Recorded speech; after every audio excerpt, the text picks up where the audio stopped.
Making Big Shifts, presented by Marketing Reboot, with your host, Josh Anderson. Hey everyone, welcome back to Marketing Reboot Making Big Shifts podcast, where we talk to real entrepreneurs making real big shifts and the real results that followed. I'm your host, Josh Anderson. Today, I'm really excited to have Nuri Otus with us. He is the founder of Kinetic, which helps businesses create AI-driven, personalized agents that streamline customer interactions. Of course, this can then help improve efficiency, retention, and profitability. So welcome to the podcast, Nuri. Really glad to have you. Thank you very much. Nice to talk to a fellow tiger. It seems to be a recurring theme with the podcast. I think you might be the third one I've had on now. So always hit it off really nicely with fellow alum. Grew up Nuri. in Missouri, you kind of figure it out, right? It's For sure. for a California kid, it was quite a culture shock. That could be a whole side conversation. So California to Missouri, back to California. Interesting. Okay. Yes, Well, it was before we definitely can we can kind of get into that, I guess. So with your history, I know you're at Kinetic right now. You're the founder of Kinetic, of course, right now. And you've had your hands in several things throughout your career, right? So as you went through your career, you can kind of get into this, but what are some of the big shifts that had to happen to get you to where you're currently at right now? I went to J school. Yeah. And I never expected to go into business. Actually, I thought I would end up in law. Okay. And didn't. And I started as the seventh company in a company doing about 20 million a year in sales in 1988. Within a year, I was their number one. They called them account executives, but they gave us a regional vice president title. Both mean nothing. I became their number one rep. Their biggest competitor recruited me. I went to work for them. They didn't keep their word to me in terms of partnership and otherwise. So in 1995, I raised money and I went out on my own and didn't expect 30 years to still be doing this. But 3 years ago, I left my previous company. It's a company called Tech Smarter. It now goes by Snippet Century, and it's an enterprise messaging compliance platform. It's deep in communications infrastructure. Frankly, it's what I'm doing again, just with a very different application. This time it has AI at the core. Okay. So there's so many questions I can go through there. First of all, how did you go from J school to being account executive here? Like what was that? I know that was one of the first transitions you've had, but how did that go about? Just needed a job out of college? No, it was so late in college, I got engaged. My ex-wife went to Stevens, Okay. but she was actually from the Bay Area. We actually met here, but went to college in the same town. I got out of school. I interviewed all over the country. I got offered a bunch of jobs. I got offered a job for $17,750 writing for the New York Times in 1984. In all candor, summers while I was home in the Bay Area, I'd walked into, at the time, what was known as Pacific Stereo. It was the largest AV retailer in the country at the time, and went into a store here in the town or next to the town I grew up in, and I knew more about the stuff than the store manager who was trying to sell me stuff. And before I walked out of there, I had a job, and I started making more money than what the New York Times offered me, living at home with no rent or no food or anything else. So I just couldn't see going to New York, living in a studio with rats and cockroaches, which was frankly what it was like in the 80s at times. Yeah. And I just followed this lead and I went into that. Then the other job was a friend of mine was one of the earlier employees at the company. Yeah. And he said, you got to come and do this. And I didn't have kids. I had a small mortgage. So I had the luxury of being able to take chances like that. I went from 6 figures to a $24,000 salary at a $2,000 a month draw or salary. Yeah. And before I was in my 20s and I was making 6 figures. Yeah. And it worked. I got lucky. Yeah. Yeah. But for every situation like mine, there are many that don't work out. But at the end, it kind of comes down to one thing. I know I'm going to get knocked on my butt. So is everybody else. The difference is I'm never not going to get up. Love it. I'm one of those people. If you knock me down, you better kill me, because if not, I'm getting back up. Tenacity and grit, right? That's it.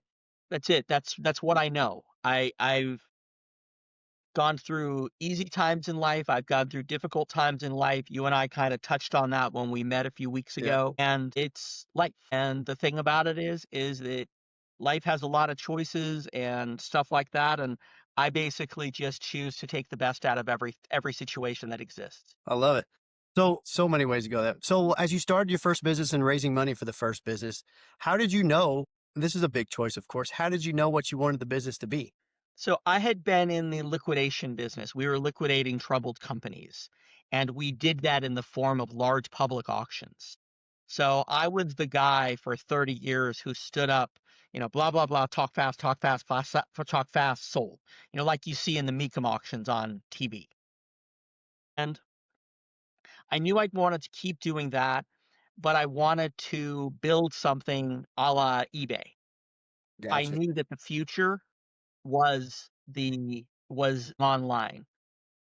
There's a really interesting dynamic, and this is played out many times, and it's interesting to me. I don't know if it will be to your listeners, but if you look at what kids are doing today, 14, 16-year-olds, that's going to be what you and I are going to be doing in the future. And as I was going through this process, my son was going through high school and getting ready to go to college. Well, I watched his number of texts per month go up from 1,000, nearly 16,000, which is, I did the math on it way back when, and it was unbelievable how many text messages he was getting and receiving. Yeah. But whatever. But I realized that that was where the future was going. Uh-huh. And there are a whole bunch of really interesting anecdotal data points that I can throw at you, one of which is that 90x% of text messages are read within 3 minutes Makes and sense. responded to within Yep. 6. Yeah, that's crazy. Yeah, that makes sense though, right? Yeah. And then over 70% of emails are never opened. So when you look at that, someone gets a text, what do? Oh, they reach down and they pick up their phone. Somebody gets an email. Most people don't have email notifications on their phone except for stuff involving work. Yes, agree. So it's a very different thing. TechSmarter Snippet Sentry started out in one direction, and we came to realize that because of how iOS is built, we couldn't build what we wanted to build. So I was watching the news. I was talking to people. I was trying to figure out, where do we pivot? I wanted to stay with messaging because I realized that it was something that was going to be very large.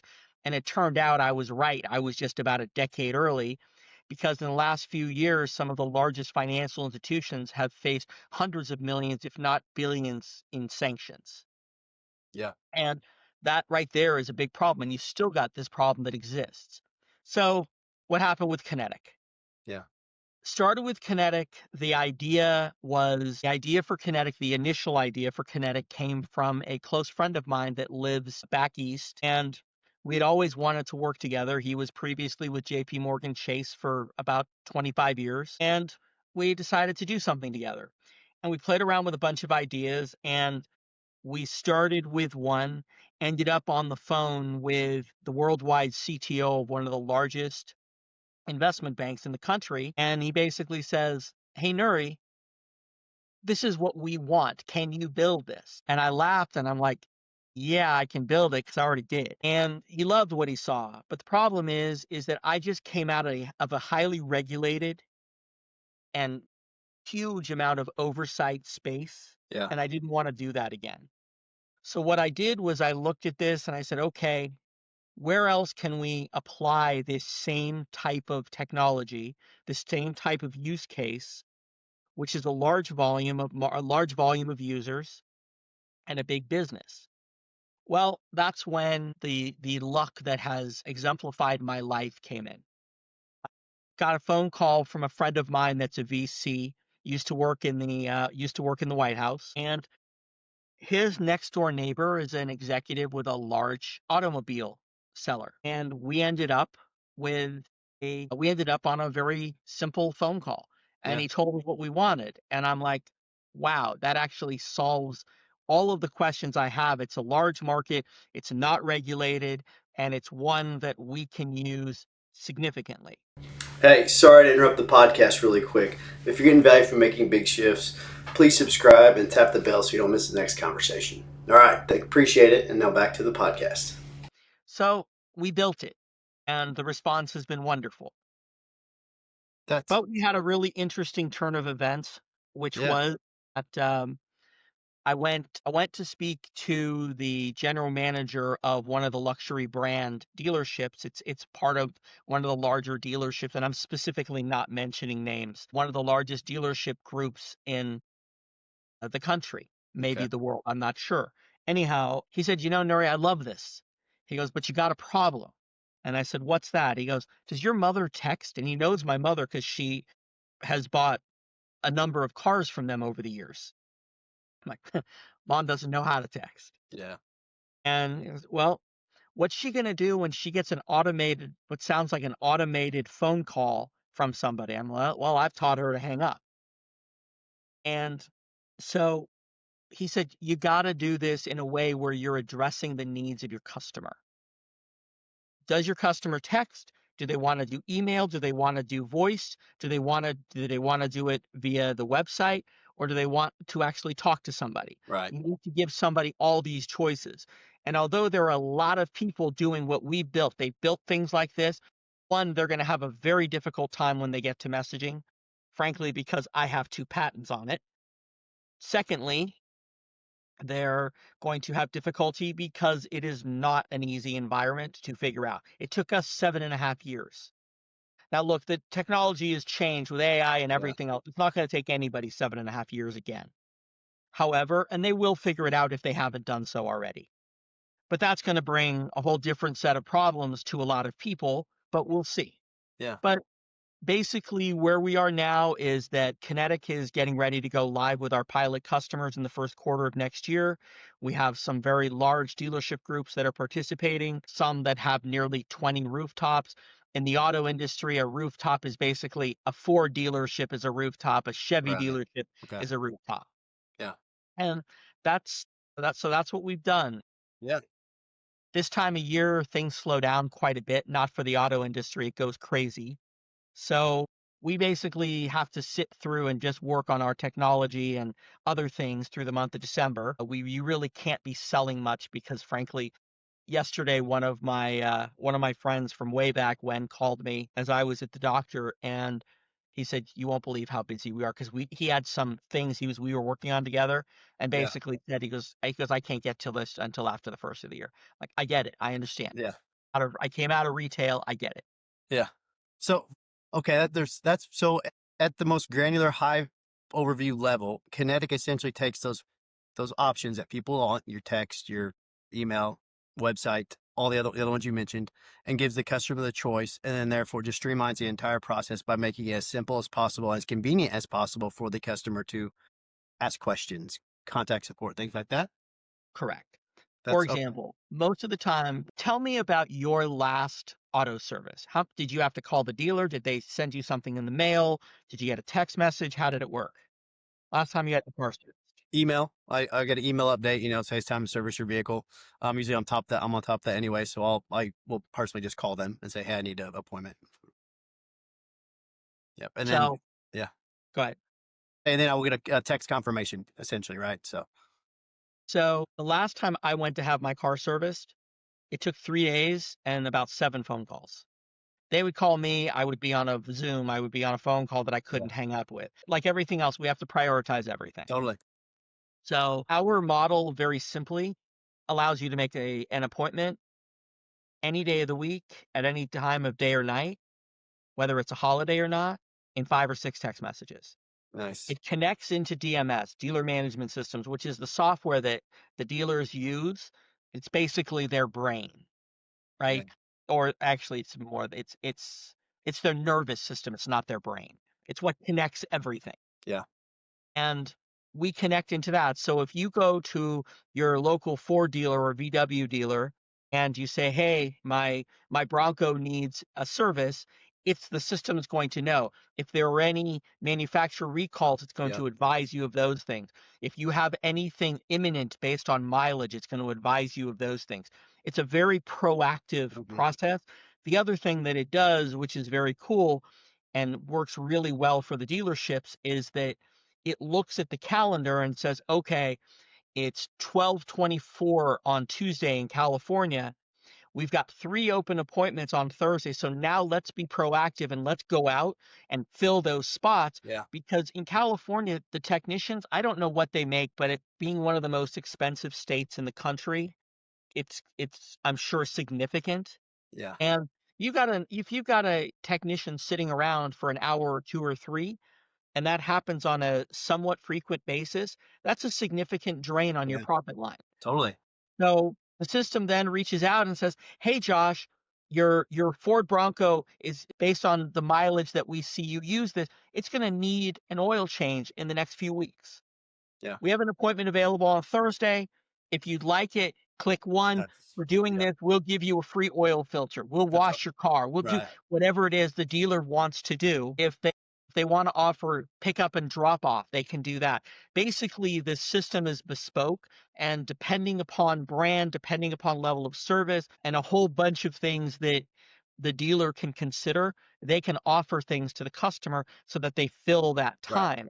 And Yeah. look, if you're getting paid, it's the oil filter cost is, $10. It's a loss leader, right? Just to make sure that Exactly. dish is employed. Exactly Exactly. right. It's better than $70 an hour he's sitting there, or however much it would be. I mean, Exactly. so yeah, awesome. Now, is it focused just on car dealerships at the moment, or is it this platform working for everything else or other industries? No, auto is our entry point. Okay, The gotcha. real play is a horizontal layer for service industry engagement across healthcare, home services, Yeah. personal services. For example, as I told you before we started recording, I was literally just at the doctor with my mother. Hmm. Making that appointment was wonderful when you're there, but we didn't make another appointment going forward. So now at some point, I'm going to have to reach out to the Yeah. doctor's office, make an appointment and everything else. Well, imagine instead of doing that, you can do the same thing in 5 or 6 text messages. Yeah. It's just the way And that's where world's we're going. headed. Yeah. So it's medical, it's haircuts, it's eye Yeah. doctors, it's, you know, Pilates, yoga, massage, anything that has an appointment-based environment is a Hmm. good fit for this. And Totally. remember something, texting is free and you can do it whenever you want. And our system, regardless of which platform you're using, voice, text, email, etc. Oh, by the way, there is one other big difference. We also do WhatsApp and WeChat and Okay. all of the Yeah. other platforms. And I'm going to say this with a little bit of hesitation in all candor, but there was a time where the United States was the only country where texting was free. Unlimited texting for most people is free. That's not the case in other countries. At least it wasn't. Yeah. I have So to what? look this up so the next time this comes up, I'm ready. But for a lot of people, the reason why WhatsApp in Europe is so prevalent is that if you send a text message, it's a dime, a nickel, a quarter, I don't know. So you don't want to face that where WhatsApp is the data plan that you've already got. And if you're on Wi-Fi, there's no cost to it. But our system, if you're in the middle of texting and you start driving and you can't text anymore, well, you can then call into the same phone number and continue the conversation Nice. via voice. Yeah. Yeah. So the system does not lose where you are, and it always knows, oh, hey, this phone number belongs to Josh. Yeah. That's really cool, and that's amazing how it's all unconnected like that too. Because, for instance, say you're scheduling something via text, but then all of a sudden you need to explain a little bit more. You don't want to text out 3 paragraphs, right? You can jump on an email or just do that phone call, and it all kind of goes to the same central nervous system. That's pretty interesting. And every one of them will be aware of Yeah. the actions of the Yep. other. Yep. So you don't have to re-explain it. That's nothing worse than calling into a customer service line and re-explaining yourself 3 or 4 times. Huge pet peeve for me. Completely. So that's really so. What are you guys doing? So you're going live in January, right? Or you're rolling it out. What is your what's your go to market plan? What's the marketing approach that you guys are taking? Essentially, just getting feedback from these first few pilot customers and reiterating. So there are 3 companies that are the largest DMS manufacturers. Reynolds and Reynolds, that's been in the printing business forever, right? They're a 100-year-old company. There's another company called CDK and a third company here in the Bay Area called Techion. Those 3 represent the lion's share of DMS users in the country, probably in the world. And I want to say something to the 70th percentile. excuse me, we will have integrated with all three of those very soon, probably before the end of the month. Actually, probably before the end of next week. And we'll be able to offer that. We started thinking that this was a much larger lift, but once we got into here, I'm going to use a car metaphor. Once we got under the hood, Yeah. it wasn't as bad as we thought. It was significantly less work than we anticipated because of our background in messaging. We also knew how to do it. Yeah. So that's the plan. In terms of go to market, the go to market to date has been greatly guerrilla, literally walking into dealerships. Yeah. And That's that's how fascinating. this has come together. I'll take a day or two and literally drive to an area where there's a large amount of dealerships, and I'll walk in. I've got a little one-page brochure I can leave with them. I leave them my card. I can show them on my phone what it does. I can show them on their computer what it does. And it's really simple. And I've also got a full 75-second video that we share with people that is the video that's on our website. So they can see Kinetic from beginning to end. And Awesome. literally it starts with, hey, I need to make a service appointment, to you have an appointment on Wednesday, December 3rd at 1:30 p.m. at at Josh Anderson Ford in Okay. Columbia, Missouri. And it's literally simple. Where we're headed and what is also really interesting, at least to me, is this will be a completely frictionless environment by the time we're done. So when you come in, you'll hand somebody your keys, but they'll already know what you're doing. You've already approved if there's an invoice, you've already approved the estimate. Everything is done via your phone.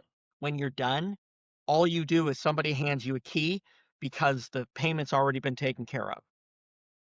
That's it. You That's hand a slick. key, you get Yeah. handed back a key, and that's where we're headed.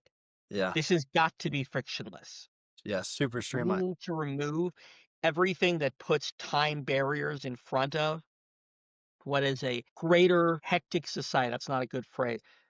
It basically, we've become so busy as a generation, There's a lot of noise everywhere, right? Noise, noise, and noise. this is a way to minimize it, but it's something that's important. Getting your car serviced, right? Especially if you got your family in the car or you just yourself, right? Josh, I had a woman, I shouldn't say it that way. A lady ran through a red light and totaled my car back in May. And it was such a hassle and everything else. So the amount of friction when you're dealing with Mhm. towing companies and insurance companies and everything else just is crazy. So anything that we can do, that we build, that's going to remove barriers, friction from a person's life is going to be received well if it works properly. And the way we're building it, we go out and we talk to, from what we've built today, everything has been dealership driven. What we've designed for the rest of the frictionless environment has been based on dealerships and the input we get back from them. But before we finish that build, which will probably be in 2Q or 3Q next year, is we're going to go out and we're going to talk to a couple of hundred customers. Yeah. And we're going to ask them, how should this work in your mind? And bottom line, first thing is, are you going to feel comfortable with X Ford having your credit card information on file? The way that Amazon does, the way that Right. Apple does, the way that everybody else that's online does. I can't even tell you how many passwords I have. The number is probably mind-numbing. Yeah, for sure. I mean, the like LastPass and all those other those companies that built and made their life off of just storing your passwords. You can't remember them all. That's really great. Now, what do you like?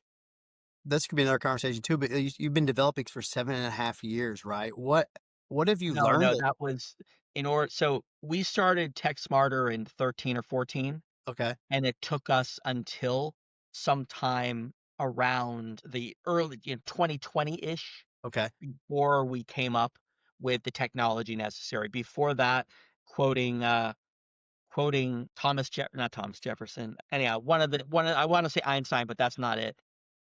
We had hundreds, if not thousands, of failed experiments Yeah. until we didn't fail.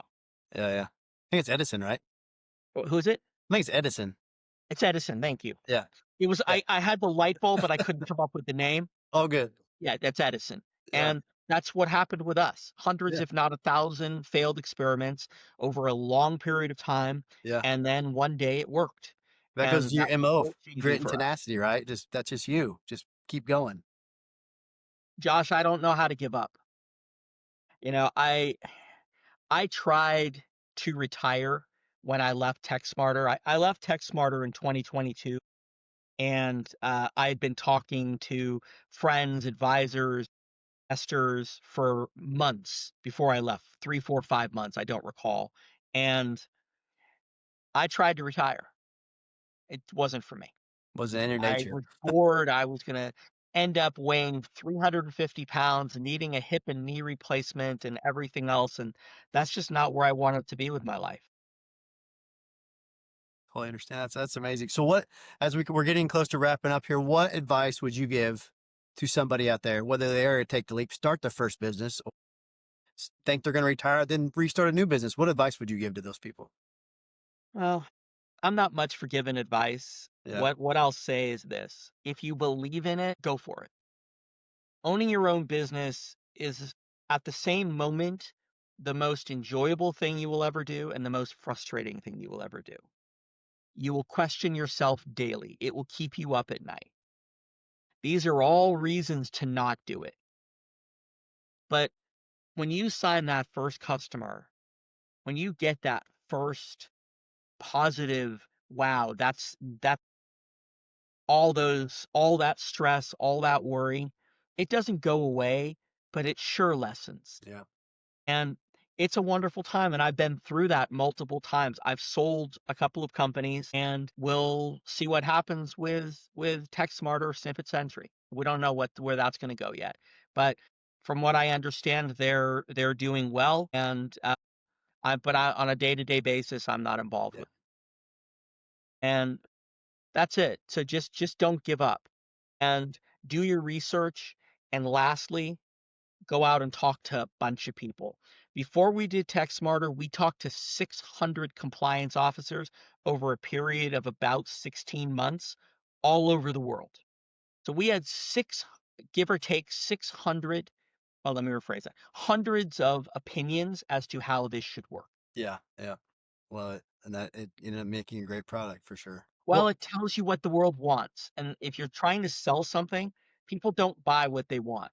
If someone's not looking for a chartreuse sweater made by Ralph Lauren, then it's probably not going to sell. Yep, exactly right. That's very good advice. Where can people go to learn more about Kinetic and things of that nature and you? Go to our website. Kinetic is KINETQ.ai. My email is nuri@kinetic.ai. Feel free to reach out. Sorry about that. I thought I had turned that off. You're good.